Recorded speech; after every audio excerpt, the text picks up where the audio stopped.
Hi guys! Welcome to Sandy diaries. అందరూ ఎలా ఉన్నారు?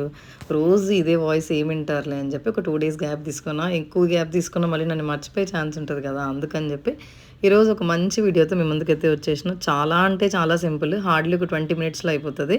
మీ అందరికీ తెలిసిందే. కాకపోతే నా స్టైల్‌లో అంటే నాకు ఒక్కోసారి ఒక్కో స్టైల్‌లో చేసుకోవాలనిపిస్తది. అందుకని ఈరోజు అనిపించిన స్టైల్ అయితే ఇది. కాబట్టి ఈరోజు ఇట్లా చేసుకున్నా. ఈరోజు అంటే ఈరోజు కాదు గైస్. నేను అది చేసుకున్న రోజు అంటే 2 డేస్ బ్యాక్ అనమాట. అట్లా సింపుల్‌గా చేసుకోవాలనిపించింది. అందుకని ఫస్ట్ చికెన్‌నయితే మంచిగా మ్యారినేట్ చేసి పక్కన పెట్టుకొని, కట్ చేసుకొని పెట్టుకున్న ఆనియన్స్, పచ్చిమిర్చిని గూడా.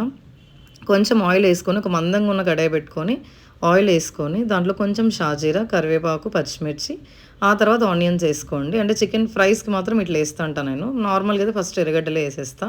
ఇప్పుడు అవన్నీ కొంచెం ఫ్రై అయిన తర్వాత అల్లం వెల్లుల్లి పేస్ట్ కూడా ఏసుకొని, పచ్చివాసన పోయేంత వరకు కొంచెం పసుపేసుకొని, మంచిగా ఫ్రై చేసుకున్న తర్వాత, మనం కలిపి పెట్టుకున్న చికెన్‌ని కూడా అందులోకేసేసి ఒక చిన్న గ్లాస్‌తో వాటరేసి మూత పెట్టి మంచిగా వాటర్ అన్నీ ఇంకిపోయేంత వరకు బాగా మగ్గించుకోండి చికెన్‌ని. ఉప్పు, కారాలు అడ్జస్ట్ చేసుకోండి. ఇప్పుడైతే చపాతీలు దిక్కుతాను నేను. ఎందుకంటే నెక్స్ట్ చపాతీ ఫ్రై చేయాలా. ఇదంతా అయిపోయే వరకు వెయిట్ చేయడం అంటే మనతో కాదనమాట. అప్పటికే ఆకలి చాలా సంపుతుంది. కొంచెం చికెన్ మసాలా, గరం మసాలా ఏసేసుకొని, కొత్తిమీర ఏసుకొని, ఆయిల్ పైకి తేలేంత వరకు సిమ్‌లో మూత పెట్టి ఓ పక్కన పెట్టేయండి.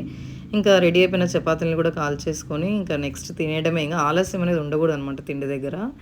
నేనైతే అదే ఫాలో అయితా. మీరు కూడా అదే ఫాలో అవ్వండి.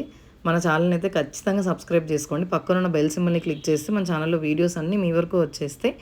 Please do like, share, comment and don't forget to subscribe Sandy Diaries. Try చేసుకొని ఎట్లుందో కమెంట్స్‌లో పెట్టండి. See you soon.